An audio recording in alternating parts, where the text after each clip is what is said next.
Good afternoon. I am Dr. Eva Fogelman from New York City. I want to give many praises to Professor Thomas Pegalo Kaplan for continuing to educate future generations of educators. Thank you to all of you teachers who are tuning in during your summer vacation instead of going to the beach. Today, I will be speaking about the lives of Holocaust child survivors after liberation. Most of the world does not even contemplate youngsters as survivors of the Holocaust. After all, the indelible image most of us are familiar with is that the Jews were spilling out of cattle cars, selected to go either to the left or right, and all the children selected for death. It is estimated that approximately 67% of children survived. Those who were 13 or under the German occupation of their country. So the majority of the children were born in the late 1920s and the 30s. In Hungary, it's probably more like the early 1940s because Germany did not invade Hungary until March of 1944. And they managed to survive by a confluence of miracles, instincts, and just plain old luck. The Holocaust child survivors did not constitute a monolithic group. There were children in hiding, or those who were escaping with their disguised parents, and they had their own Christian names and stories. A few survived ghettos, labor camps, and concentration camps. Many children were given to neighbors and convents for safekeeping and were never returned. At the end of the war, the Jewish children who were hidden were not brought to the town square to be given back to their families or Jewish agencies. Jewish organizations had to hunt them down. Lawsuits were rampant in Poland and Holland as Christian families fought to keep children who were not their own. In addition to mourning their own parents, many child survivors also had to mourn their foster parents. This became very complicated for those who did have a surviving parent or parents who wanted loyalty and love expressed to them and not to a stranger. They had no understanding that their own child was experiencing a loss because many of them were with the foster family, the family that hid them for 3-4 years. One such person is Abe Foxman, who for many years was the director of the Anti-Defamation League. He was hidden in Lithuania by his nanny, and she considered him her own child. His parents survived. They came to retrieve him after the war, and there was a very prolonged legal case that ensued until his parents got him back.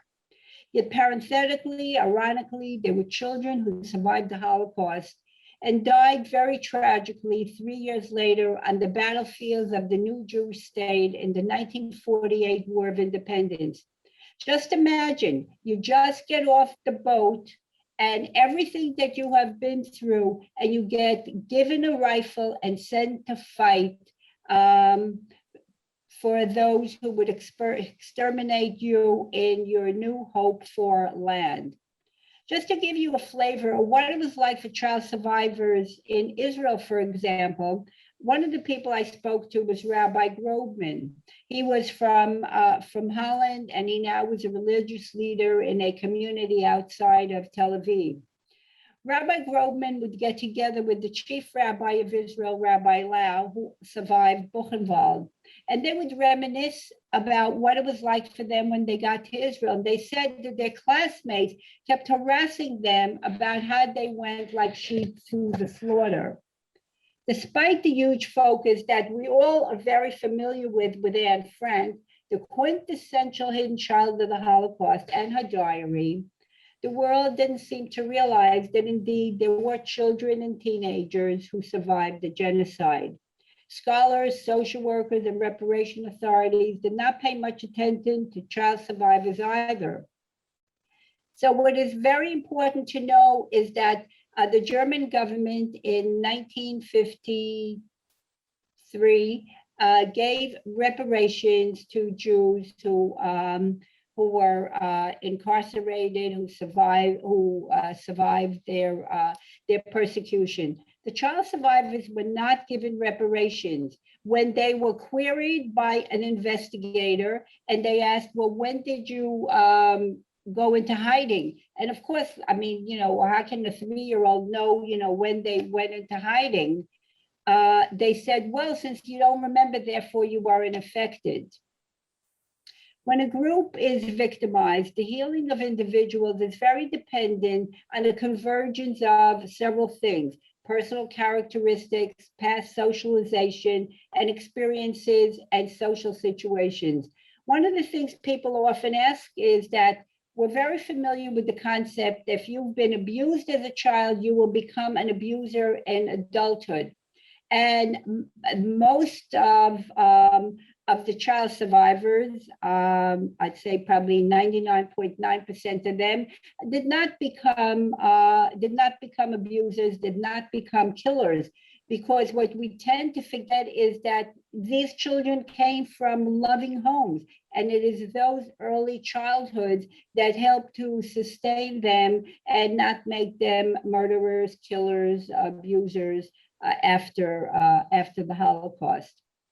But that, when one is abused, one is a victim, the validation of the pain and suffering from others is very important in order to restore the self. For child survivors of the Holocaust, this necessary step came very late since they were not recognized. And older survivors felt that, the children were young, they didn't remember what happened to them. And when older survivors would get together with their friends and a child survivor would be sitting there, they would never ask a child survivor to participate in the conversation.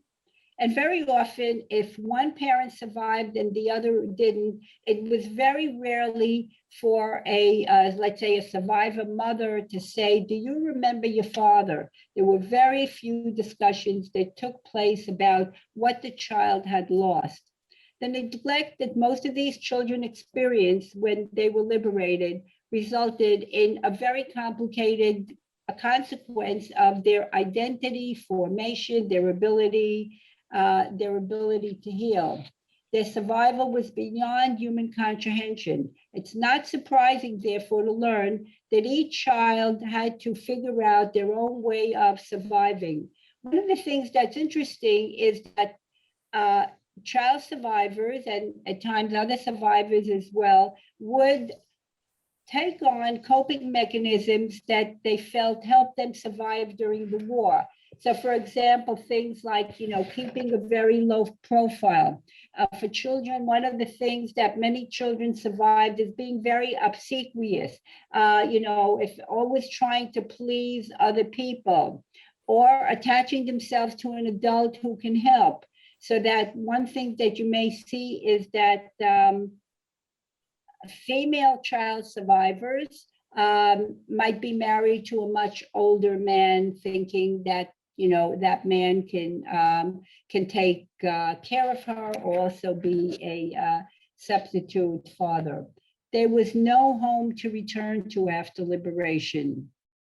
An example of such a child is Samuel Pazar, a noted international attorney, and he adopted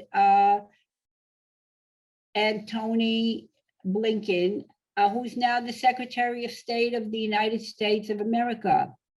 Pazar was on his way of becoming a murderer until his aunt, after the war, took control of him. She shipped him off to a school in Australia where he was cared for by an adoptive family and totally helped reshape his life. A lost childhood is often very lamented by the child survivors, particularly the opportunity for an education. Some children became very creative about making up for the lost education. For example, a pediatric surgeon I interviewed in Israel told me he received his medical education while lying in his bunk beside a scientist in Westerbork, which was a transit camp in Holland before they deported the Jews to Auschwitz. He became a pediatric surgeon in order to undo the helplessness he experienced in witnessing what happened to the children in Majdanek. Edith Cord, who was born in Vienna, realized very quickly by the age of 8 that education is going to be her ticket out of poverty. But her family kept fleeing from Italy and then to France, where she was hidden in a convent school. And she already understood that she would never be able to matriculate unless she applied herself. She resented having to move from place to place. Every time she began to attend the school, she couldn't finish the courses because they had to flee. After the war, Edith completed 6 years of university work in 2 years. You can imagine how hard she worked, and earned her degree in Nice, France. When Edith emigrated to America, she earned her doctorate, and her first career was that of being a professor of modern languages. Ernie Michel, another Auschwitz Holocaust survivor, became a very prominent executive at the United Jewish Appeal.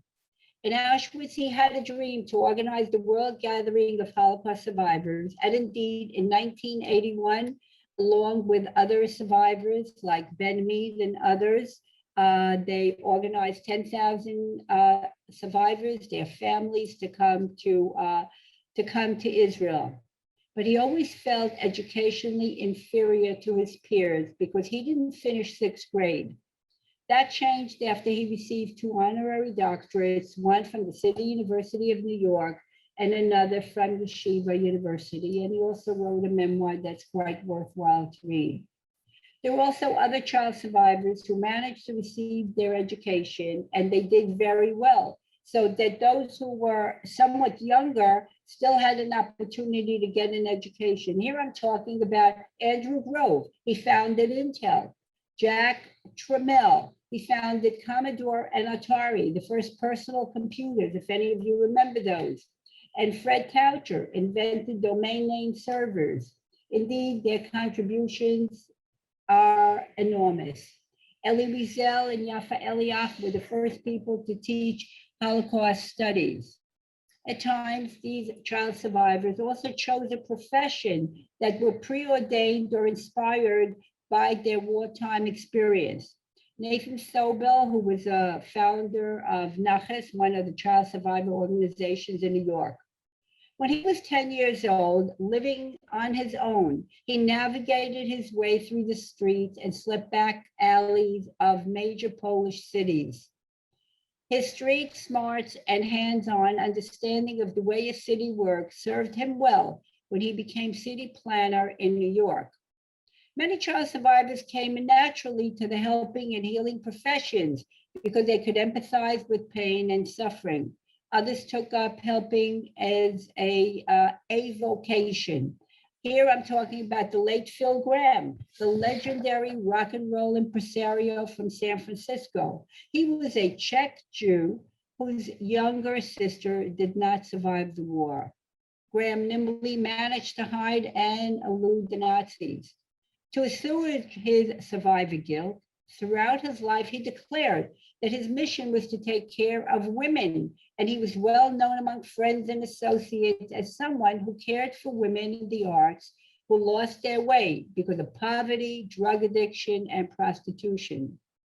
Others, those in Israel, took a very different path. After receiving their education on kibbutzim, these are communal living collectives, they became career officers in the Israeli army and went on to become scientists who helped build Israel's defense industry, doctors who built medical systems, and teachers, all for the purpose of protecting and saving the Jewish people. Some became government leaders. The former Dutch Minister of the Interior, member of the Senate, and later became the mayor of Amsterdam, Ed van Thuisen, was incarcerated in Versterbroek. In Israel, Joseph Lapid became the head of the Shinui party in the Knesset and served as justice minister. Today, his son Lapid is going to be the next prime minister when Bennett finishes his term after 2 years. The late Tom Lantos, a survivor and a member of the United States House of Representatives, he came from Hungary, played a major role in American foreign policy. It's not so surprising that child survivors would one day wish to serve in a government that was not dedicated to killing their people. The law had failed them once. After that, they wanted to be involved in making laws that were deserving of respect and not hatred. Just as professional identity could be influenced by experiencing persecution and losses, so could one's Jewish identity. Despite the initial diversity of Jewish identification amongst the child survivors, for many, this is a long process that keeps changing even to this very day. There are child survivors that are still discovering that they're Jews, while others intensified their Jewish religious observance after liberation. Just to give you one example of that, the rabbi at Boston University Hillel, Rabbi Joe Pollack, he too wrote a memoir that's quite worthwhile reading, survived Bergen-Belsen with his mother. Before the Holocaust, it was not so obvious that, he would become a rabbi. It was not a particularly religious family. His Jewish future was sealed by a bargain his mother made with God. While she was a prisoner, Rabbi Pollack's mother, much like Samuel, the prophet's mother, had done, swore that if she survived with her son, she would raise him in the Orthodox tradition. She kept her vow, and now her son carries on her legacy by teaching his students how to enjoy being Jewish. Some child survivors used hiding and concealing their true identities and were very ambivalent about identifying as Jews, or don't necessarily want to be very involved with the Jewish community. Here I'm talking about people like Louis Bagley, lawyer at famous law firm in New York. He was also a novelist, a past president of the writers organization PEN American Center. He wrote an autobiographical novel called White Lies, where he describes how he survived with his aunt, but in reality, he survived with his mother. And for whatever reason, he would never speak at Holocaust commemorations, Jewish organizations. And child survivors like Bagley carry a rage and ambivalence that needs to heal. Identity also has been validated by society at large. As I said, that the German reparations were not awarded to most of the children. As adult survivors were being recognized, and second generation was becoming a very visible group in American society in the late 1970s. All of a sudden, the Holocaust child survivors felt that they didn't belong any place. They weren't second generation because they weren't born after the Holocaust, and the older survivors didn't accept them. And then it would take more than a decade later, in the early 1990s, to be recognized as Holocaust survivors. And then it took another 20 years before the German government began to give them reparations. For the first time in 1979, 1981, oral histories began to also focus on child survivors. Dr. Judith Kestenberg developed a kinesthetic method of helping child survivors remember what they had experienced, because many child survivors only remember in images. They don't remember in a kind of a sequential narrative. And she found a way in which you can get children to begin to feel what it is they might have gone through, and to tell their story that way. After years of being told they're too young, child survivors admit that you get a certain kind of narcissistic gratification, even though it's hard to tell your story. But we have to remember that many of the older survivors are deceased or incapacitated and have curtailed their public appearances, and therefore the child survivors are being sought out and asked to share their stories with the world. Some child survivors feel that, the story they're telling is what their parents told them rather than what it is that they remember. But there is this sense of gratification. They too now can feel that they can contribute to the recording of history. So there was a demarcation between the Holocaust child survivors who survived ghettos and concentration camps and those who were hidden, almost as if there was some kind of a hierarchy of suffering. Those who had been in ghettos and concentration camp, and that happened amongst the older survivors too, felt, oh, you were in hiding, it wasn't so bad. And therefore, you're not really a real survivor. And that, by the way, also had to do with the fact that the German reparation system began by only giving Holocaust survivors funds if they were incarcerated in a ghetto or concentration camp for 18 months.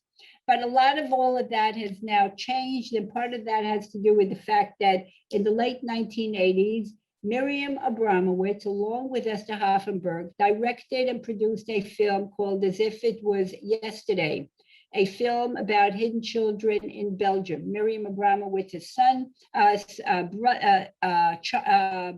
brother had been hidden in Belgium, and she had gone to meet with them, and then eventually made a film and began to show the film worldwide. And wherever she went, people said, oh, that's my story. I was a hidden child. So one day her mother said to her, why don't you bring all these people together? I'll cook and, and they can all come together. Lo and behold, 200 children that she had in her notebooks could not fit into her living room in New York. And so she approached myself and Jean Block Rosensaft and the Kestenbergs. And in Memorial Day of 1991, we held the first international gathering of hidden children in New York, where 1,600 child survivors came from all over the world. And before the upcoming event, there were a lot of articles in Newsweek, New York Magazine, local newspapers, and hundreds of child survivors who basically were living in hiding, if you will, came out of the woodwork and came to the conference. And what was amazing is that, we had some sessions where we broke them up into the different groups. And some of the older children, for example, if they're in monasteries together, could tell the more younger children what had happened to them and who some of the rescuers were. And we also united them with some of the people who had saved them from the different countries. In order for individuals to heal, particularly since everyone experienced so many losses, one has to undergo the process of mourning, which ultimately results in channeling the feelings into creativity. In each survivor's experience, there comes a moment of realization that loved ones are indeed dead. Elie Wiesel described his epiphany upon his arrival at a splendid chateau in France with other children from Buchenwald. Representatives of DOZE, which is a children's social service agency, gave the children ritual objects, pencils, and paper. Elie Wiesel remembered, we held our first mincha, an afternoon service, and we all said Kaddish, though we knew it well enough that collective Kaddish reminded us that we were all orphans. Reciting the Kaddish is just the first step. Every psychological process of mourning begins with shock and follows a set of stages that are dynamic but not necessarily static. At times they overlap and can reverse and replay themselves during the course of a lifetime. For child survivors of the Holocaust, mourning is even more complex because of multiple deaths and the chaotic life-altering circumstances surrounding the experience. Each child survivor had to mourn a multiple of relatives he or she knew or didn't know, or knew and did not remember. Each person who lost so many family members and close friends has his or her unique experience when facing this bottomless abyss. When most people mourn, the pattern shifts from the shock of accepting a death to its denial, and then to confrontation, and then there's the expression of emotion, and finally the search for meaning. First is the shock of knowing. There are child survivors who witness the actual murder of a parent, a sibling, a grandparent, or other relative. That indelible image continues to be their living nightmare, etched in their minds forever. Some witnessed the slow death of a person they loved as they withered away from starvation or disease. For others, the shock came after the war from seeing a name on a list or being told that someone was dead. That permanent loss destroyed the fantasy that sustained the child, who hoped that a loved one was still alive. The sense of hope went a long way to provide a will to live under unbearable conditions. Now that hope was gone, and shock was left in its place. After liberation, most survivors experience an unconscious resistance to give up the defense mechanism that served them well under extreme conditions of terror.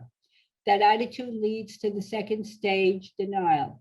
Often, when one is jolted into accepting the death of a loved one, denial takes over and serves as a coping mechanism. It is a painful state of being. That is why in many cases, denial stretched into months and years before the person could enter the confrontation stage. When denial is a defense, there is resistance to giving up the hope that protected the victim from anxiety and from reliving a nightmare. There are those who discovered only after the war that a loved one had died. But when a child witnessed the death of a parent or loved one under extreme conditions of terror, at that time, there was no opportunity to mourn at all. The situation provided no physical or psychological space to grieve. The enormity of adapting to life after liberation sapped all of one's energy. Many children were being handed over to strangers in places completely different from what they knew. Child survivors leaving Europe had to adjust to completely new cultures and new language, an adjustment that interfered with the stages of mourning. Under those circumstances, it's often an external trigger or a personal encounter with death to jolt an individual into delayed mourning many years after the death of his or her loved ones. And I should say, by the way, that as the child survivors are getting old, as they're reaching their own imminent death, the mourning process begins all over again for them, and for some of them for the very first time. The external triggers, as I said, could be their own imminent death. It could be simply such as watching a movie or having a flashback or losing a spouse or other loved ones, which releases a flood of emotions that transcends the immediate loss and incorporates the losses from the past that were never mourned.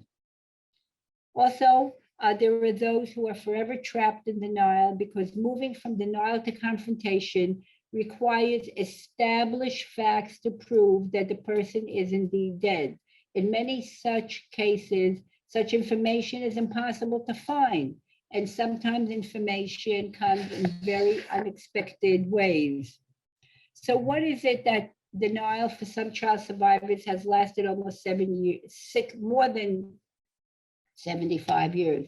Let me give you one example of John Quevy.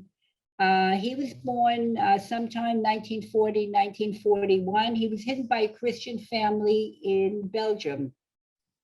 No one came to retrieve him after the war. He didn't know, he knew he was Jewish, and he also knew his real name was Isaac Farkas. But, he didn't want to rock the boat with the rescuers, so he never really asked about his Jewish family. But more than 5 decades later, as his own children became parents, Queevy started moving away from denial and began to mourn his mother to confront her death. He wanted to continue the confrontation stage by looking for other living relatives. Now, this initially was triggered by his son, who had just given birth to a baby and who wanted to find out more about the family. So together they began to search all kinds of Belgian records for other relatives. They took a trip to Auschwitz in order to mourn Queevy's mother. A year later, the son saw a documentary on European TV that mentioned the Hidden Child Foundation, which, by the way, was the outgrowth of the gathering that we had in 1991, which inspired him to call them for help. And through their efforts, Queevy and his son and daughter were able to reunite with other relatives who filled in details about the family, and Queevy was able to move on with his life.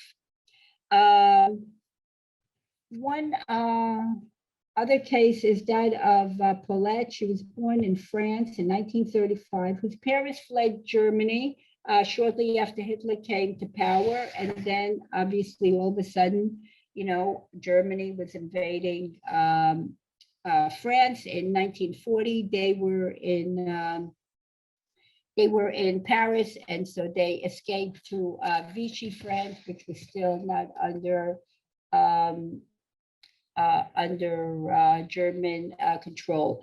This is a very long story, so I will make it very short, just to let you know that that Paulette survived with her mother. Her father was taken to Auschwitz, incarcerated, and was killed there. And Paulette survived because her mother bribed a guard who took them over the Pyrenees into Switzerland, and that's where she was for the rest of the war. And then all of a sudden, one day she gets a phone call asking, is this Paulette so-and-so? We found your father's suitcase in the attic where your family had stayed. Paulette eventually went to the town to retrieve the suitcase, and she discovered so many things that she was living with that were really not true about her father, the circumstances. And one thing she thought is that the father had abandoned them. And when in fact the father, and there were letters there where the father tried to find them a different country to go to. Her father was an attorney, and obviously had no success in finding a country that would take them. Ultimately, she also looked up a list of people, and indeed found out the day that he was killed in Auschwitz, and she never knew this, which was something that was very important for her in terms of what day do I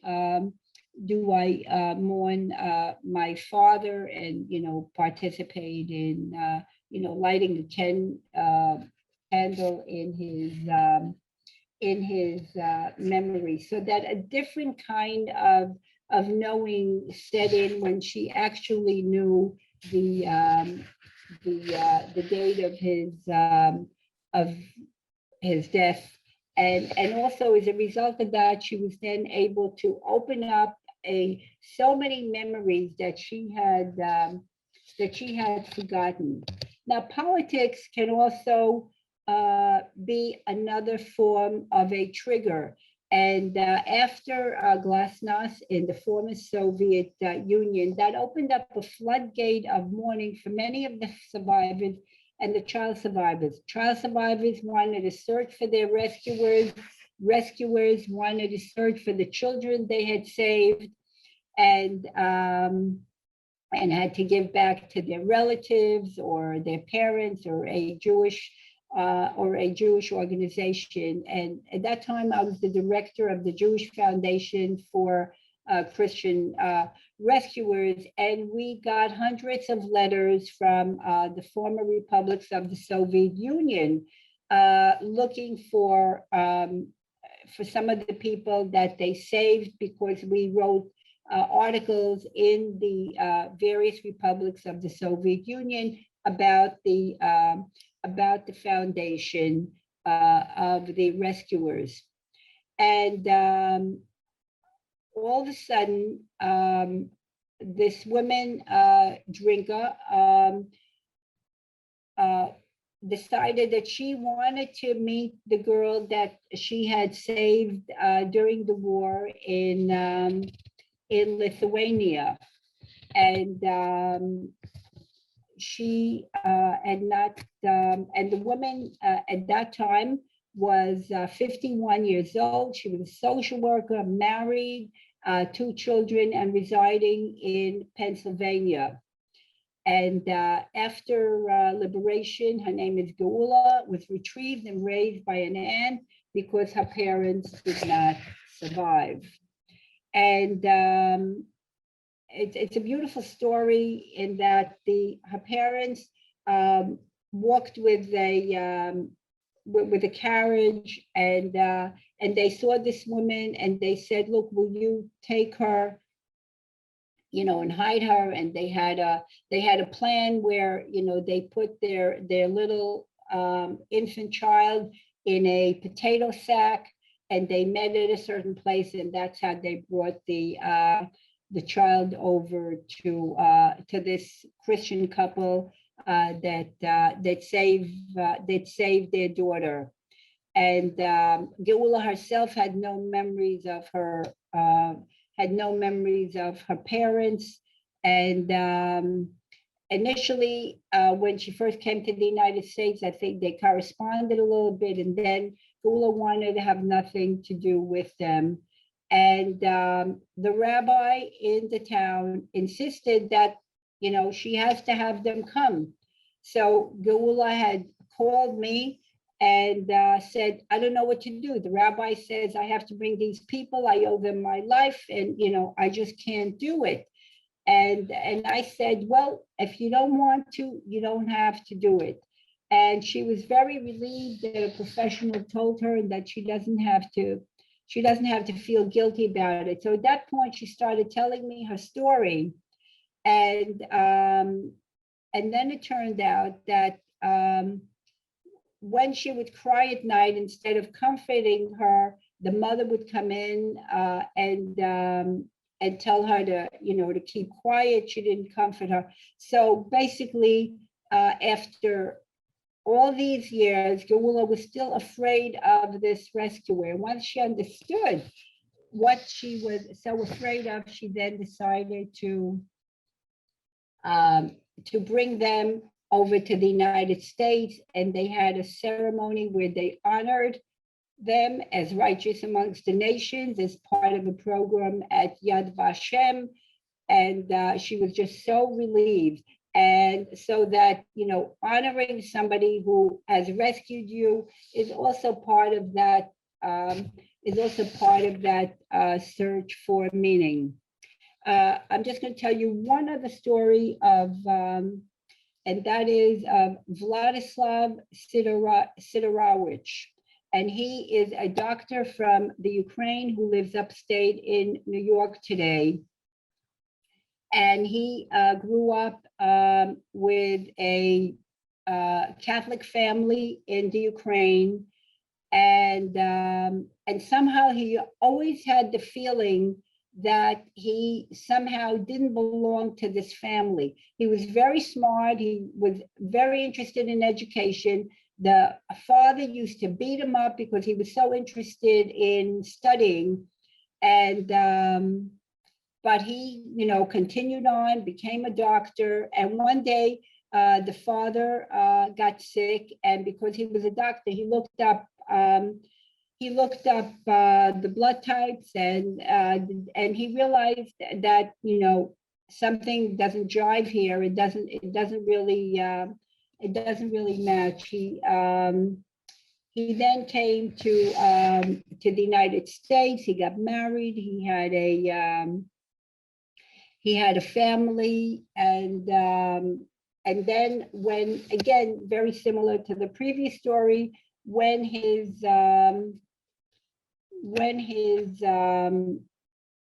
children were older, they said, gee, they want to know, who he is. And so he too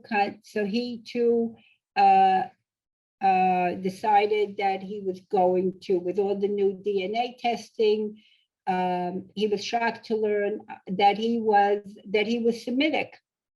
And then he was certain that he wasn't biologically related to the woman that he always knew as his mother. The only thing he had remembered is that she said something like, "The sister saved your life." So it is estimated that in 1945, when he was between 7 and 16 months old, he was cared for by the nuns, who then gave him to the family in the Ukraine who didn't have any children. But can you imagine? Here you are. You don't know who you are. You don't know your real name. You don't know when and where you were born. And so, this terrible feeling that, your whole life you will never really know, who you are. The final stage of mourning, as I said, is the search for meaning, but it's often misunderstood. Survivors are not searching to find meaning in the murder of their loved ones or the meaning of why God didn't protect them from the starvation and degradation. They leave that to the philosophers and theologians. Each survivor searches for a way to lead a meaningful, productive, enriching life in the here and now. Some want to assuage their feeling of survivor guilt by showing others that they are worthy of having survived. So they search for ways to do meaningful work or choose to become involved in a mission that will make the world a better place. Child survivors grapple with transcending a civilization that went awry. It is a creative process, a form of searching for meaning that is not always conscious. There is a driving force that a survivor may feel but cannot necessarily put into words. The creative works of survivors or other endeavors, whether they're work-related or avocational, force the survivor to work through the emotional flood that engulfs their feelings. This effort is of utmost importance because the goal of this phase of mourning is to channel those overwhelming emotions into other avenues so that the survivor can function properly on a daily basis. The late George Pollack, a psychoanalyst from Chicago, taught us that creativity is derived from mourning. In psychoanalytic parlance, it is a form of sublimation and hence a defense against overwhelming feelings. Yet the creative process doesn't always alleviate intense emotions and is not a panacea.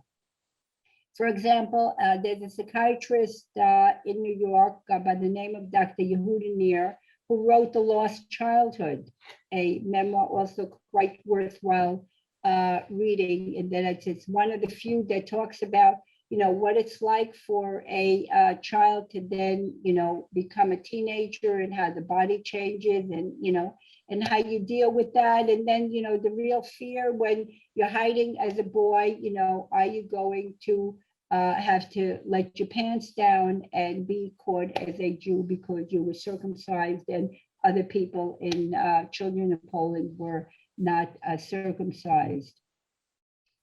And again, it's a very long story. I won't go into it, but very often we tend to think that when someone writes a memoir and the creative process helps you overcome your feelings, and particularly in this case, a lot of anger, we tend to think that perhaps, this is a way to channel the anger, but sometimes we're not always very successful. But one story that I love about Yehuda Nir is he was a well-to-do man as a psychiatrist, and one time reparation payments were being paid out to child survivors.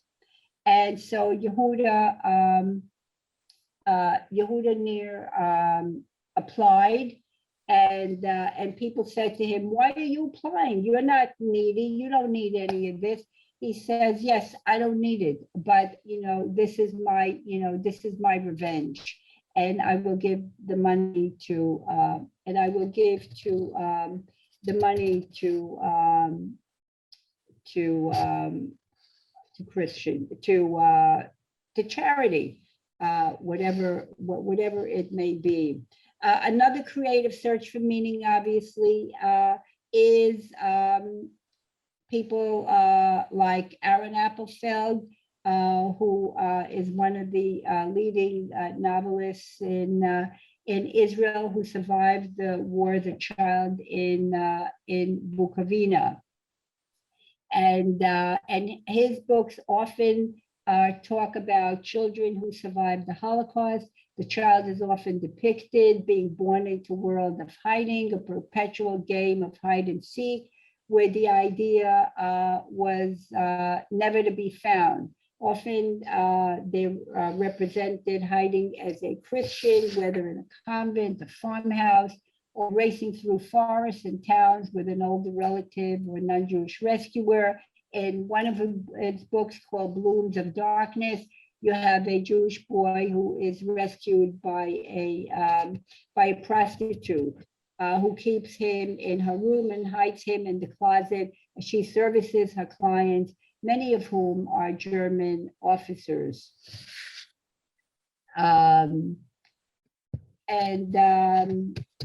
Many child survivors are now beginning to write their memoirs. They are not professional writers, and very often they just have one book in them.